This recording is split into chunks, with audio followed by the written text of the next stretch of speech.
نحمده ونصلي على رسوله الكريم أما بعد فأعوذ بالله من الشيطان الرجيم بسم الله الرحمن الرحيم يا أيها الذين آمنوا اذكروا الله ذكرا كثيرا وسبحوه بكرة وأصيلا صدق الله العظيم. اللهم صل على سيدنا محمد وعلى آله وسلم. انتہائی قابل صدر احترام بزرگ و دوستوں، جامع مسجد الشیبی میں ہمارے برادر محترم انتہائی قابل صدر احترام ہمارے بہت سارے اکابر علماء کرام کے معالج اور ان کے محسن حافظ پیر اقبال قریشی صاحب حفظہ اللہ تعالی، ان سے ملاقات کی غرض سے حاضری ہوئی. نماز عشاء ہم نے ادا کی. انہوں نے کہا کچھ بات کر لی جائے. قرآن کریم کی مختصر سی آیت کا حصہ آپ کے سامنے تلاوت کیا ہے. اللہ تبارک و تعالی نے مسلمانوں کو ایمان لانے کے بعد اپنی عبادت اور ریاضت کا حکم دیا ہے، اور عبادات میں سب سے بنیادی اور پہلی چیز نماز ہے. 5 وقت کی نماز فرض کی گئی اور اس کے اہتمام کا وقت کی پابندی کے ساتھ باجماعت نماز ادا کرنے کا حکم دیا ہے. اس کے ساتھ ساتھ دیگر عبادات بھی ہیں، روزہ ہے، حج ہے، زکوٰۃ ہے، تلاوت ہے، جہاد ہے. یہ ساری چیزیں درجہ بدرجہ عبادات میں ہی ہیں. جو آیت میں نے آپ اس کے سامنے تلاوت کی ہے، اس میں اللہ تبارک و تعالی نے اپنی یاد اور ذکر کا حکم دیا کہ یا ایھا الذین آمنوا اذکروا اللہ ذکرا کثیرا. اے ایمان والو، آپ اللہ کو یاد کرو، بہت یاد کرو. عمومی طور پر جتنی بھی عبادات یا جتنے بھی احکام ہیں ان پر آپ غور کریں گے تو ان کا ایک متعین حکم بتایا گیا ہے. مثلا یہ کہا گیا کہ آپ نماز پڑھو.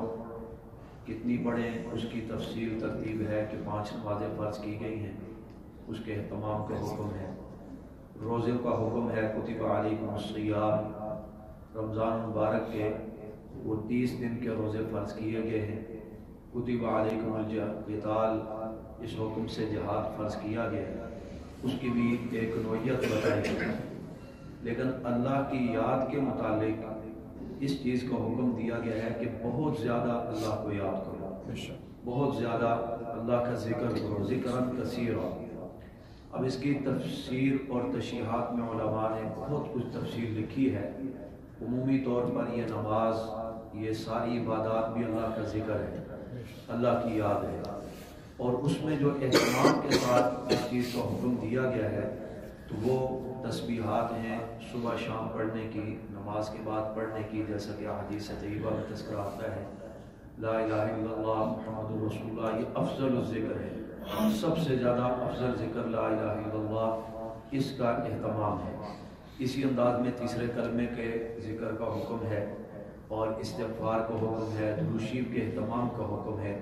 تو یہ ساری چیزیں جو ہیں وہ اسی میں داخل ہیں، اس میں شامل ہیں کہ اس کا اہتمام کے ساتھ ذکر کیا جائے.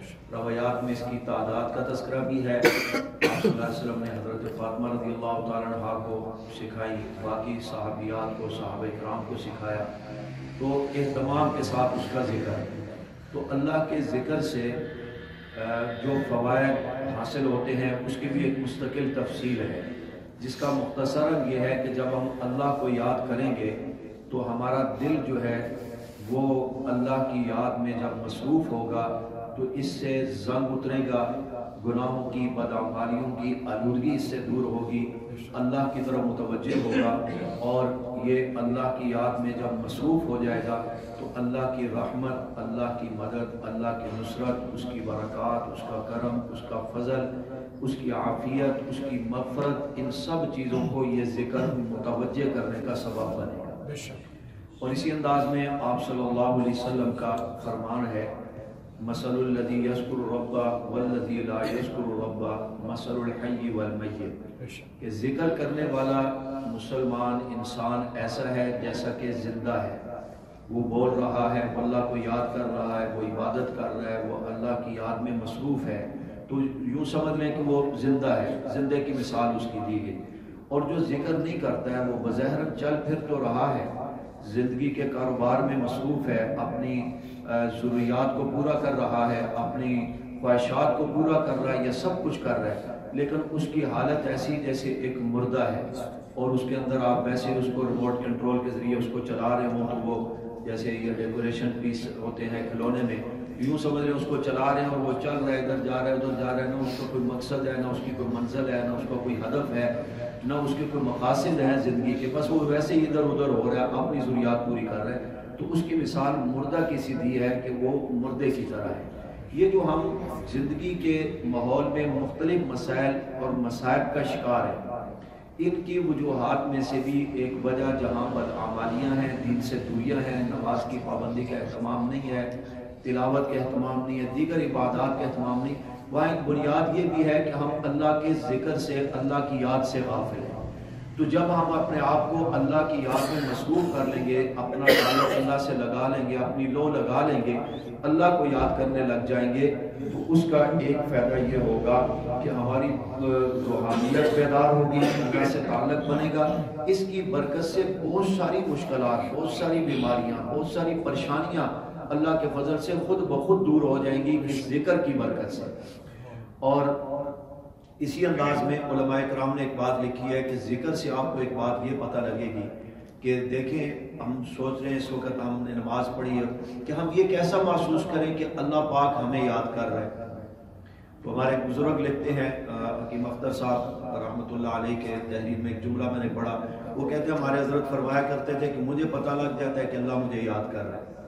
اب سننے والے حیران ہوئے بھی ان کو کیسے پتہ لگ جاتا ہے کہ اللہ ان کو یاد کر رہا ہے؟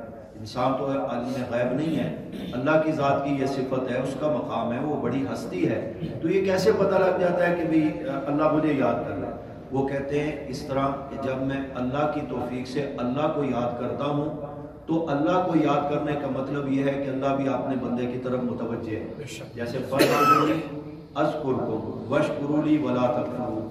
تو جب میں اللہ کو یاد کرتا ہوں تو مجھے پتہ لگ جاتا ہے کہ یہ توفیق تو اسی نے دی ہے نا، اس نے توفیق تبھی دی ہے کہ میری طرف متوجہ ہے، اس نے کرم کیا اور مجھے اللہ کہنے کی توفیق دی، مجھے لا الہ الا اللہ کہنے کی توفیق دی، محمد الرسول اللہ صلی اللہ علیہ وسلم، مجھے تلاوت کرنے کی توفیق دی، مجھے نماز پڑھنے کی توفیق دی، رکوع اور سجود کی توفیق دی۔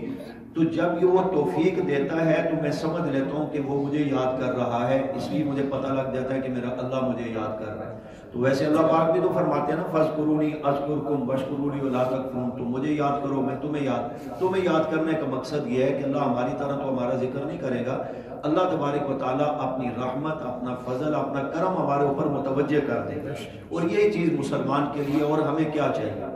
اور اس میں ضمناً یہ بھی آج کل یہ جو مصائب اور مشکلات ہیں ہمارے لیے، یہ بھی اچھی بات ہے کہ چلو آپ ان کے حل کے لیے حضرت کے پاس تشریف لاتے ہیں کہ قرآن کریم کو اللہ پاک نے شفا قرار دیا ہے کہ یہ ہدی للناس ہدی للمتقین، اور اس میں فیہ شفاء للناس، اس کے اندر مسلمانوں کے لیے، لوگوں کے لیے شفا اللہ پاک نے رکھی ہے۔ تو ایک تو اس لحاظ سے تو بہتر ہے کہ کسی غلط جگہ پر جانے کے بجائے ہم صحیح رخ پر آ کر کے اللہ کے کلام سے ہی اپنے علاج معالجے کا رستہ لیتے ہیں، رہنمائی لیتے ہیں، ان سے ذکر لیتے ہیں، وظیفہ لیتے ہیں۔ اور اس میں علماء کرام نے ایک بڑی اہم بات ایک جگہ لکھی ہے کہ بہت سارے مصائب اور مشکلات کے حل میں ایک طریقہ ذکر اذکار میں سے یہ ہے کہ استغفار کی کثرت کریں۔ فَقُلْتُ اسْتَغْفِرُوا رَبَّكُمْ إِنَّهُ كَانَ غَفَّارًا يُرْسِلِ السَّمَاءَ عَلَيْكُمْ مِدْرَارًا وَيُمْدِدْكُمْ بِأَمْوَالٍ وَبَنِينَ وَيَجْعَلْ لَكُمْ جَنَّاتٍ وَيَجْعَلْ لَكُمْ أَنْهَارًا۔ غالباً حضرت حسن رضی اللہ عنہ کے پاس ایک شخص آیا، اس نے کہا میری کھیتی باڑی بڑی متاثر ہے، کوئی مسئلہ حل نہیں ہو رہا، کوئی وظیفہ بتا۔ انہوں نے کہا جی استغفار کریں۔ تھوڑی دیر بعد ایک اور شخص آیا، اپنی اولاد کے متعلق کوئی شکوہ، کوئی شکایت، کوئی پریشانی پیش کی، انہوں نے کہا استغفار کریں۔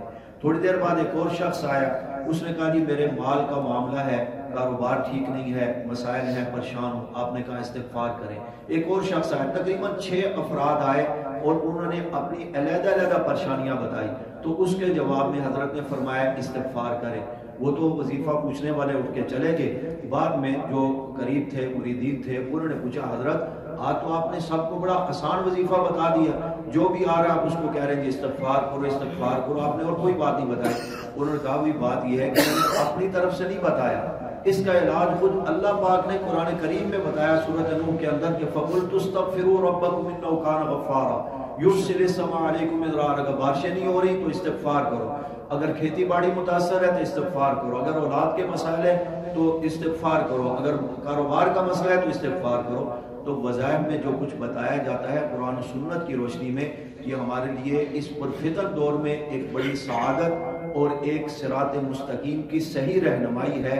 اللہ پاک حضرت اقبال قریشی صاحب کو بھی، اسی طرح دیگر ہمارے اکابر حضرات علماء کرام جن کی دعائیں، جن کی صحبت میں بیٹھ کر ذکر اللہ کر کے ہم اللہ سے رابطہ قائم کرتے ہیں اس پرفتن دور میں، اللہ ان کی نیک عمر میں، عمل میں برکت عطا فرمائے، اور ہمیں اللہ پاک ہمہ وقت اپنی یاد کی توفیق عطا فرمائے کہ ہمارا ہر سانس جو ہے ہر وقت وہ اللہ اللہ اللہ کہنے والا بن جائے، تو سمجھ لیں دنیا میں بھی کامیابیاں ہیں، آخرت میں بھی کامیابیاں ہیں۔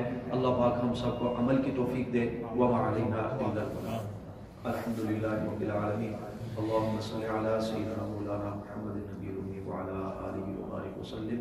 ربنا فاغفر لنا ذنوبنا وكفر عنا سيئاتنا وتوفنا مع الأبرار يا عزيز يا غفار يا رب العالمين۔